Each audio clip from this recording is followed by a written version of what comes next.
हर हर महादेव। श्री शिवाय नमस्तुभ्यं। जय माँ लक्ष्मी। ओम नमो भगवते वासुदेवाय नमः। शिव जी के उपाय चैनल में आप सबका बहुत बहुत स्वागत है।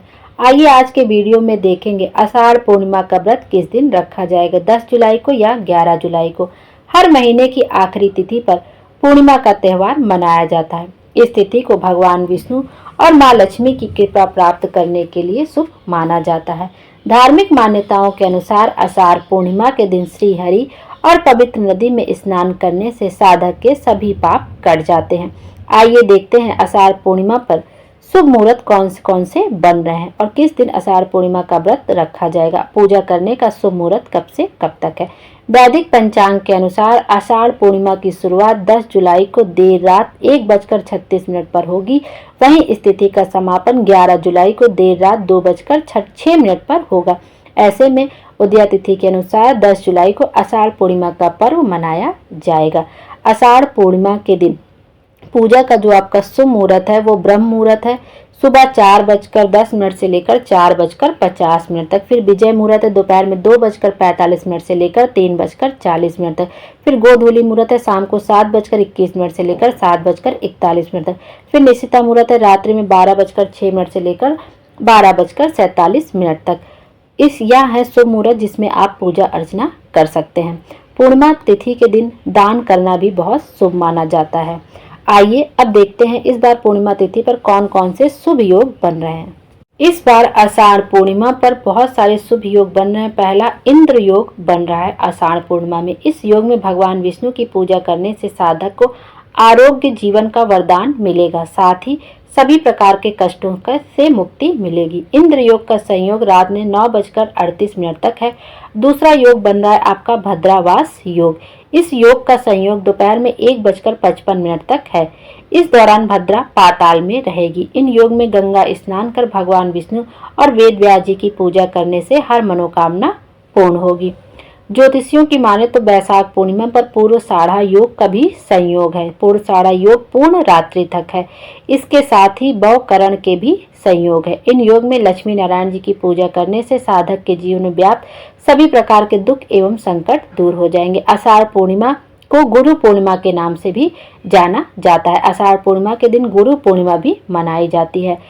गुरु पूर्णिमा के दिन ही वेद व्यास जी का जन्म हुआ था, इसलिए गुरु पूर्णिमा मनाई जाती है। आइए देखते हैं कि चंद्रोदय किस समय होगा। चंद्रोदय का समय है आपका शाम को 7:20 पर। पूर्णिमा के दिन ही सत्यनारायण भगवान का व्रत और पूजन भी किया जाता है। आप किसी पंडित जी वगैरह को बुलाकर भी सत्यनारायण भगवान का व्रत कथा का पूजन करा सकते हैं, या आप घर में स्वयं भी सत्यनारायण भगवान की व्रत कथा का श्रवण कर सकते हैं। शाम के समय सत्यनारायण भगवान की व्रत कथा करना बहुत ही शुभ माना जाता है। आप दोपहर में भी कर सकते हैं और सुबह के उसी समय कर सकते हैं, लेकिन शाम के समय सत्यनारायण भगवान की व्रत कथा करना बहुत ही उत्तम होता है और बहुत ही शुभ होता है।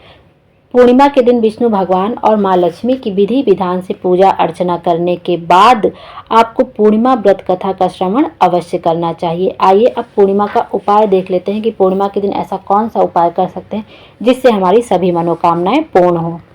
किसी भी मनोकामना के लिए आप यह उपाय कर सकते हैं। जो भी मनोकामना आपकी बहुत दिन से पूर्ण नहीं हो रही है, तब आपको यह उपाय अवश्य करना है। यह उपाय चंद्रेश्वर महादेव का उपाय है।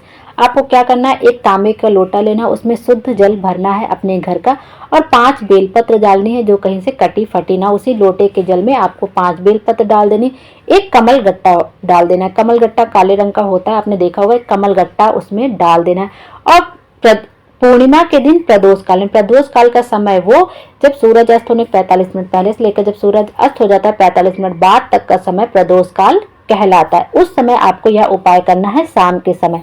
तो आपको करना क्या है कि आपको अपने घर के आसपास जो मंदिर है वहां लेकर आपको इस लोटे के जल को जाना है।